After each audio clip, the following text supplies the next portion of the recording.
కుటుంబం మొత్తాన్ని కాటేస్తుంది. గుర్తుంచుకో. రఘురామయ్య. ఏంటి పడేమయ్యా? పీడకల అలా అరిచావు?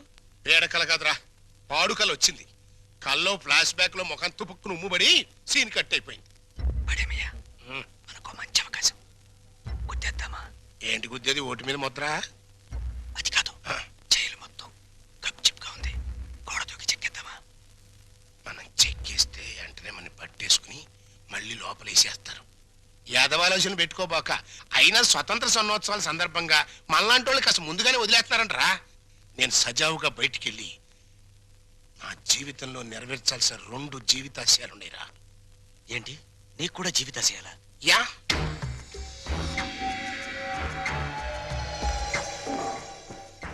ఒకటి, నా బామ్మడిది ఒక దేవుడు,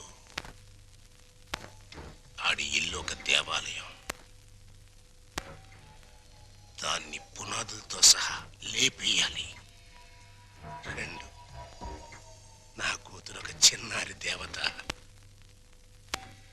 దానికి ఒక స్వర్ణాలయం కట్టించాలి. ఏడతానున్నాడు బావా, జాడ తెలిసినా చెప్పిపోవా, అందాల ఓ మేఘమాల, నీలాల ఓ మేఘమాల. వందనం. నీ మేఘ సందేశం ఒకసారి ఆపితే నేను డైలాగ్ కొడతాను. ఏంటేంటి? నా మొగుడు అండర్ అరెస్ట్, జైల్లో టేకింగ్ రెస్ట్. నా యూత్ అంతా వెయిటింగ్ లో వేస్ట్ అయిపోతుందని నేను సఫర్ అవుతుంటే నువ్వు నాకే డైలాగ్ కొడతావా? మూలతాడు తెగిపోద్ది. మరి అదే, నువ్వు రాంగ్ మీనింగ్ లోకి వెళ్ళిపోతున్నావు. ఎంతో కాలం నుంచి ఆపుకొని ఆగలేక అడిగేస్తున్నాను, నువ్వు ఒప్పుకోవాలి. నేను అలాంటి దాన్ని కాదయ్యా, నన్ను మొహమాట పెట్టుకు. పెట్రోల్ బంక్ లాంటి నువ్వు నాకెందుకు? నాకు కావాల్సింది కొత్త సబ్బు బిళ్ళ లాంటి నీ చెల్లెలు చందన. ఆ మైసూర్ శాండిల్ నాకు ఇచ్చి చేసేసావనుకో, నీ రుణం ఉంచుకోను. ఏమిట్రా నీ వెదవ కల్పన? నీకు నా చెల్లెల్ని అరేంజ్మెంట్ చేస్తే నాతో నువ్వు క్యాష్ అగ్రిమెంట్ చేసుకుంటావా? ముట్టి పగిలిపోతురు రాయ్. అమ్మమ్మ ఇది చెయ్యి కాదు, ఇది చెయ్యే. ఇది గడ్డం కాదు, ఇది గెటవేనయ్యా. అయితే ఇవి జబ్బలు కావుగా. ఇది చెప్పలే. అమ్మో అమ్మో, నా శీలం పోయింది. అమ్మో, అరే వదలరా చచ్చినోడా. అయ్యో నన్ను కాపాడండి. అయ్యో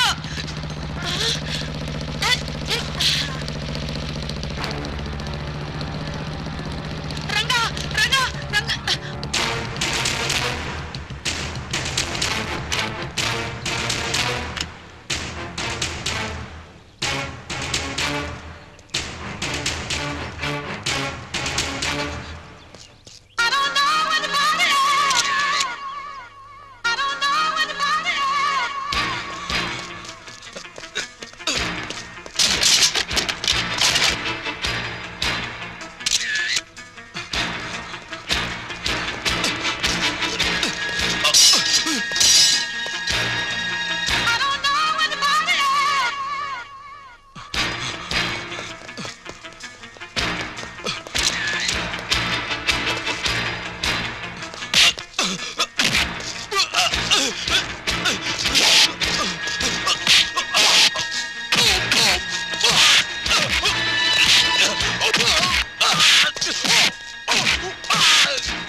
జింగిల్ జింగిల్ జానా? యా.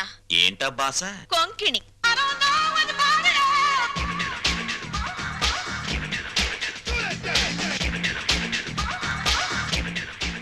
ఏంటి ఆ చేతగాని చవటగాడి మీద నీ బిగరు పొగరు చూపిస్తున్నావు? ఏ, నీకు కూడా చూపించనా? చూపించు. నేను చూపించేదేదో నేను చూపిస్తా. చా,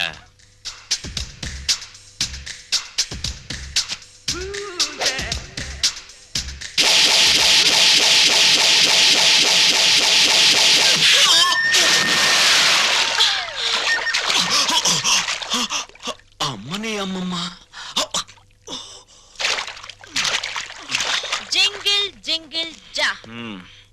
ఇది బొమ్మన చందన, సిస్టర్ ఆఫ్ వందన. అలాగా? నాకు తెలీదులే. తెలీదా? మళ్ళీ చూపిస్తా.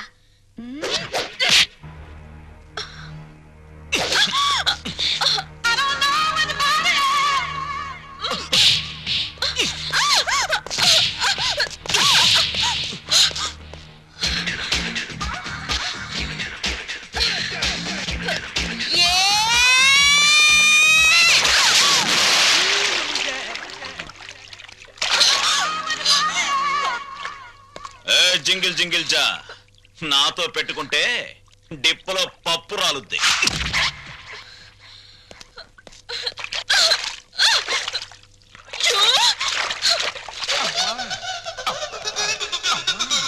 అమ్మా తల్లి, బుద్ధి గడ్డి తిని నీ చెల్లెలంటే ఆశపడ్డాను. తప్పైపోయిందమ్మా, తప్పైపోయింది. అది ఆడపిల్ల కాదు, ఒసే రావులమ్మ. నన్ను ఎడాపెడా పీకి నుండి 4 పీకి మళ్ళీ వాడి చేత 4 పీకించుకుందంటే. ఏంటి మా తింగర్దే రంగాన్ని పీకిందా? ఆ? ఏమిటి దేవుడు లాంటి రక్షకుడు ఆ రంగాన్ని పీకేవా? పోసి నా తింగర్ బుచ్చి. రంగడు ఆ రౌడీ మీద ఎందుకు పడ్డాడో తెలుసా? ఆడు నా ఎంటబడి నిన్ను నానా కూతలు కూస్తుంటే నేనే రంగని హెల్ప్ అడిగాను. రంగడు నీ పరువు నా పరువు కాపాడడం కోసం వాడి మీద పడ్డాడు. ఇప్పుడు ఏమైందని? ఇదేంటి రింగు? ఈ రింగు ఆ రంగాదే. ఫైట్ లో నొక్కేశా. ఇప్పుడు ఆ దుష్యంతుడి రింగు ఈ శకుంతల ఫింగర్ కి ఫిట్ అయిపోయిందనుకో. జింగిల్ జింగిల్ జా. ఏమిటి జా? వాళ్ళ లెవెల్ ఢిల్లీ, మన లెవెల్ గల్లీ. వాళ్ళ ఎత్తు ఆకాశం, మన లోతు పాతాళం. అంత డిఫరెన్సా? యా. మన ఊళ్ళో రాములవారి గుడి ఉందా? అష్టలక్ష్మి గుడి ఉందా? వెంకటేశ్వరుల గుడి ఉందా? ఉంది. అలాంటి గుడి అన్నమాట రఘురామయ్య గారి ఇల్లు. ఇప్పుడు మనం ఆ ఇంటి వైపు ఒక లుక్ వేసామనుకో, వేసా. ఫ్యామిలీ సాంగే. జై హింద్ జైలర్ గారు, బాగున్నారా? బాగున్నారా అని నువ్వు అడిగే పద్ధతి ఏం బాగోలేదయ్యా. ఇంకా పోలేదా అనే సౌండ్ వస్తుంది. అన్నన్నన్నన్నన్నన్న, అంత మాట అనకండి. అసలు మీరంటే నాకు ఎంత ఇది ఎంత అది. మీకు విషయం చెప్పనా? మహాత్మా గాంధీ గారి విగ్రహం కనపడ్డప్పుడు జైలు కొడతాను, మళ్ళీ మీరు కనపడ్డప్పుడే జైలు కొడతానంటే. మూడోడు అడిగినా కొట్టను, అదే ప్రిన్సిపల్. చాలా సంతోషమయ్యా. అలాంటి మహాత్ముడితో నన్ను తూకం వేసినందుకు డ్యూటీకి ఇంటికి వెళ్ళగానే అరుగు మీద తుంగతాపేసి కూర్చొని ప్రాణం వడకాలనిపిస్తుందయ్యా. పనిలో పని తగిన దారం కూడా ఉడుకోండి, చేతులుండా పని ఉంటుంది. Excuse me. నమస్తే నాథురామ్, ఫుడ్ తిన్నావా? గడ్డి తిన్నావా అని అడిగినట్టు అడుగుతావు. అప్ప జోకు. ఏంటోనయ్యా, చిన్నప్పుడు పేపర్ లో గాడ్సే గాడి ఫోటో చూసినప్పుడు నమస్తే కొట్టాను, మళ్ళీ నిన్ను చూస్తే నమస్తే కొట్టాను. కానీ ఆడికంటే నువ్వు 3 times గొప్పడివయ్యా. ఆడొక్క మహాత్మా గాంధీనే చంపాడు, కానీ నువ్వు మీ అమ్మని నాన్నని అన్నయ్యని ఒక్క బలిగా లేపించావు. ఏంటోనయ్యా, అసలు మన దేశంలో గాంధీ అని పేరు పెట్టుకుంటే చాలు చంపేస్తున్నారు. మహాత్మా గాంధీని చంపారా? ఇందిరా గాంధీని చంపారా? రాజీవ్ గాంధీని చంపారా? కానీ వాళ్ళని ఏరే చోట్ల ఏరే రకాలుగా చంపారు. మరి నువ్వు at a time at a spot లో ఒకటే ఒక గన్నుతో టపక్కన పేల్చావు, లటక్కమని ఎగిరిపోయారు. మరి నేను ఉన్నాను ఎందుకు? ఓను వైఫ్ను మర్డర్ చేసి పసిపిల్లలాగా దొరికిపోయాను. కానీ ఇందులో ఒక అన్యాయం ఉందయా. 3 మర్డర్లు చేసినోడికి నీకు ఒకటే శిక్ష, లింగులడికి మట్టు సింగిల్ మర్డర్ చేసినోడికి నాకు ఒకటే శిక్ష. రేయ్. అదేంట్రా? ఇప్పుడు నాకు అర్థమైందిరా, నువ్వు వేస్తున్నది ముత్యాల ముగ్గని. ఇక మీదట ఎప్పుడైనా ఎక్కడైనా ఎవరినైనా